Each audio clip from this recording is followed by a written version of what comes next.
Okapi métissage.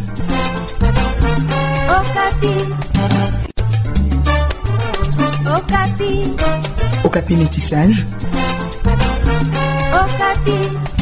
Bonne année à toutes et à tous. Nous sommes très heureux de vous retrouver encore aujourd'hui dans Métissage pour ces nouveaux numéros. Vous savez, l'an 2025 nous a déjà ouvert ses bras et on continue de cheminer dans cette nouvelle année. Vous savez, chaque fois quand une année commence, c'est le moment de faire les bilans. C'est aussi le moment de pouvoir élaborer un plan d'action pour cette année.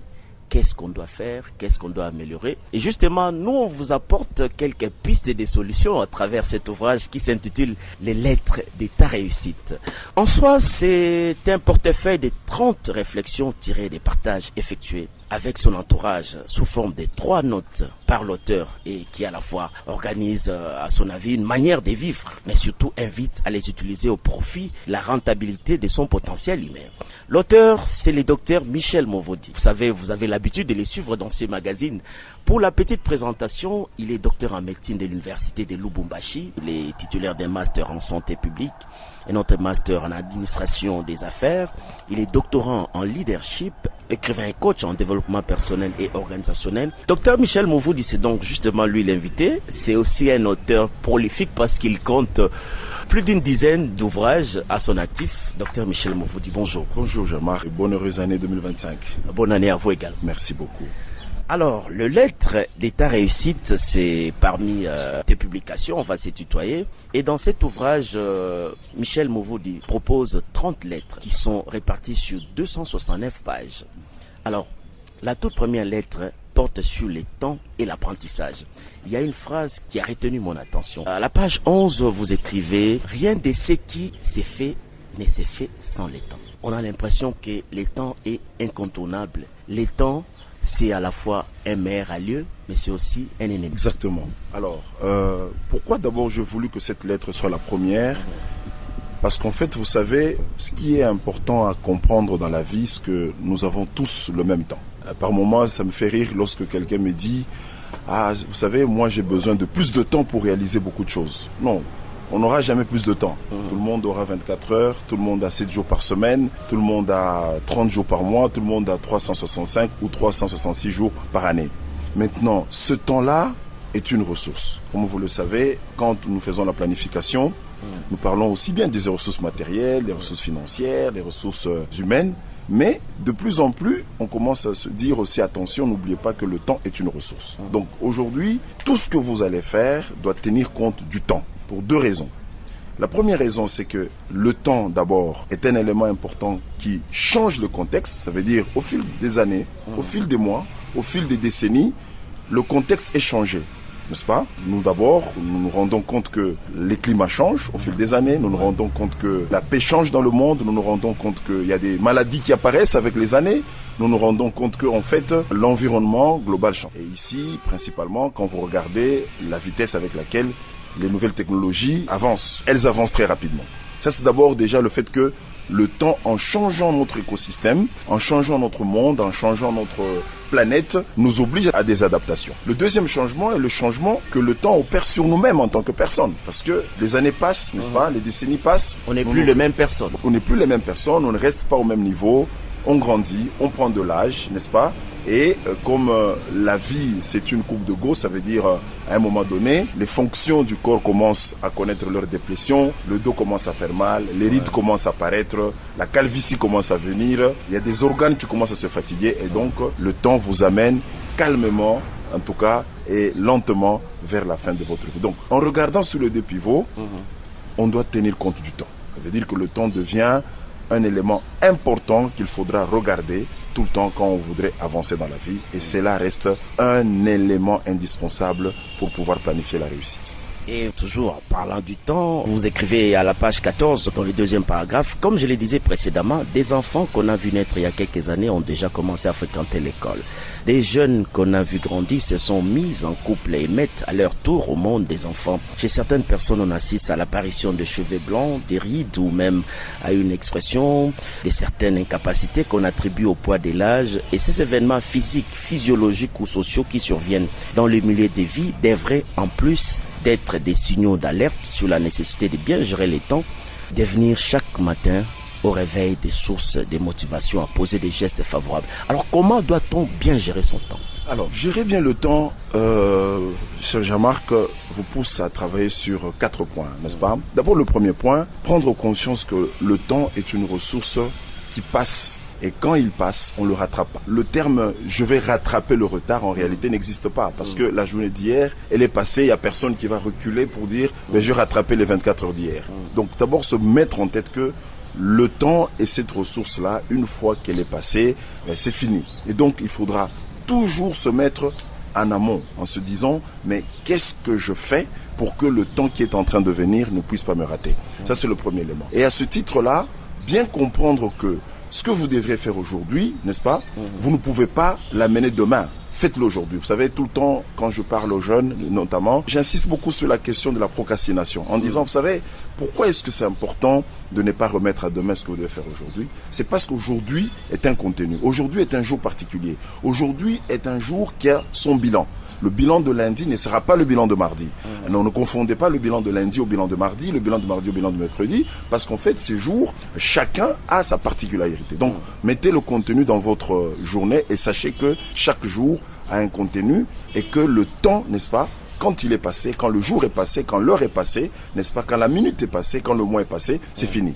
Ça, c'est important comme élément à prendre en compte. Le deuxième élément, c'est de se dire que on a tous le même temps, cher Jean-Marc. Vous savez, il n'y a pas des gens qui ont 26 heures, il n'y en a pas qui ont par jour, il n'y en a pas qui ont 40 par jour, il n'y a pas de gens qui ont 10 jours par semaine. Nous tous, nous avons 7 jours par semaine, nous avons 24 heures. Donc à ce titre-là, mettez-vous toujours à l'esprit que 24 heures, c'est beaucoup. Ok? Qu'est-ce qui fait que nous avons le même temps, mais nous avons des personnes à côté de nous qui réussissent. Pendant que toi, tu dis que tu n'as pas le temps d'étudier, tu dis que tu n'as pas le temps de travailler, tu dis que tu n'as pas le temps d'engager un processus, tu dis que tu n'as pas le temps de pouvoir commencer un projet. Mais à côté de toi, regarde bien, tu verras qu'il y a des gens, avec le même temps, avec le même 24 heures, ils réalisent des études, ils passent professeurs, ils ont des projets et réussissent. C'est comme ça que parfois, j'aime bien dire aux jeunes qui disent que voilà, vous savez, les conditions ne sont pas bonnes, vous savez, on n'a pas le temps, nous les jeunes on abandonne. Je dis mais il n'y aura jamais un temps favorable, le temps favorable n'existe pas. Prendre conscience que mais 24 heures, en fait, c'est de l'argent. Les Anglais disent « time is money ». Ça veut dire que le 24 heures, c'est 24 $, en quelque sorte. Que les 48 heures pour 2 jours, c'est 48 $. Et maintenant, comment je fais pour les rentabiliser? Donc, prendre conscience de cela. Qu'il n'y a pas un moment favorable où tu te diras maintenant j'ai suffisamment de temps pour commencer un projet, que maintenant j'ai suffisamment de temps pour changer un comportement. Cela n'existe pas parce que nous avons tous le même temps, mais il faut regarder comment les autres gèrent leur temps. Dans le même contexte, ces gens-là arrivent à réussir. Ça, c'est le deuxième élément. Le troisième élément, il faudra que les gens se rendent compte que le temps nous oblige à un certain nombre d'attitudes, n'est-ce pas? Nous avons des cycles qui passent, nous avons des nuits qui viennent, nous avons des jours qui viennent.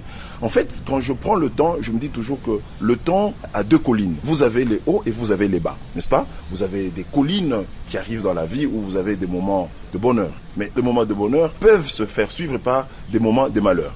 Tout comme les moments de malheur peuvent venir avant les moments de bonheur.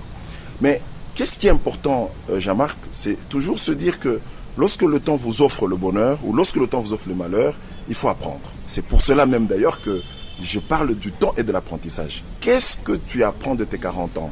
Qu'est-ce que tu as appris de tes 30 ans? Tu es une fille, tu es un garçon, tu es un politicien, tu es un entrepreneur, tu es un enseignant, un journaliste, un médecin. Tu as autant d'années de carrière. Qu'est-ce que tu tires de cela?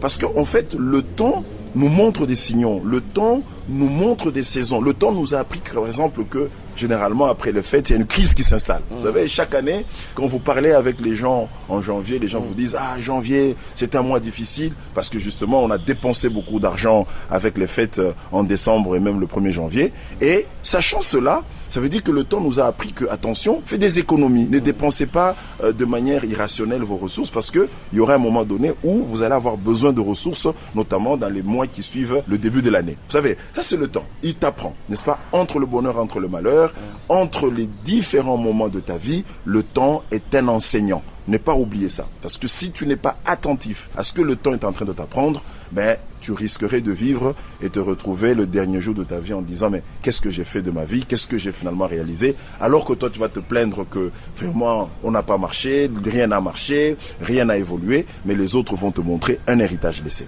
Ça c'est l'élément capital, le troisième. Et enfin, le quatrième élément qui reste capital, c'est de toujours se rendre compte au fait que le temps nous amène au port. Nous sommes mortels, je venais de dire. Moi personnellement, chaque fois que je me réveille, je me dis, la journée d'aujourd'hui m'amène d'un pas au départ. Ça veut dire, je ne vois pas le temps vécu, mais je me dis aussi probablement que je grignote, pas probablement, c'est même vrai, que je grignote sur le restant. Donc, plus le temps passe, plus augmentez votre capacité judicieuse à bien gérer le reste. Parce que chaque jour qui passe, n'est-ce pas, il y a une transformation dans votre corps qui ampute la capacité. Chaque jour qui passe, il y a des événements qui vous obligent à vous adapter parce que nous sommes dans un monde qui évolue très rapidement. Et donc, très important de regarder aussi le temps qui reste et ne pas seulement se dire j'ai vécu 40 ans, voilà. Et ça, j'en parle souvent lorsque nous célébrons nos anniversaires. On est plus heureux de regarder le nombre de temps vécu. Mais attention, c'est aussi le moment parfois de se dire est-ce que j'accomplis les objectifs escomptés par rapport au temps qui me reste. Que nous ne connaissons pas, ça veut dire à tout moment ce temps-là peut s'arrêter. C'est comme cet auteur français Lamartine qui a dit dans son œuvre célèbre Les Lacs, l'homme n'a point de port, le temps n'a point de rive, tout coule et nous passons. Exactement. Et donc Lamartine a totalement raison.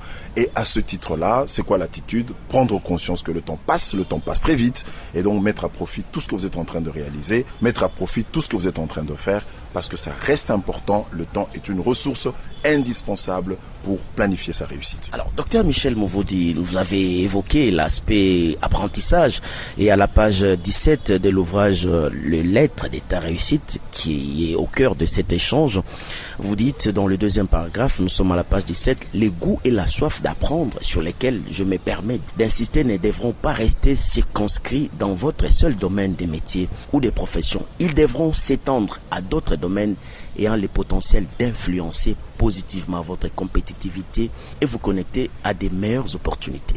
Voilà. Alors, Jean-Marc, tu sais, je pars de mon exemple. Lorsque j'ai terminé la médecine en 2001 à l'université de Lubumbashi, on était quasi une dizaine à finir. Donc on n'était pas nombreux. Ça veut dire qu'à ce moment-là, le marché de l'emploi était très favorable à nous parce que tu terminais, les hôpitaux étaient en carence de médecins, donc c'était plus facile de travailler. Aujourd'hui, il y a une pluralité d'universités, pluralité des facultés de médecine, donc nous assistons à une floraison des médecins. Ça, c'est déjà le premier élément.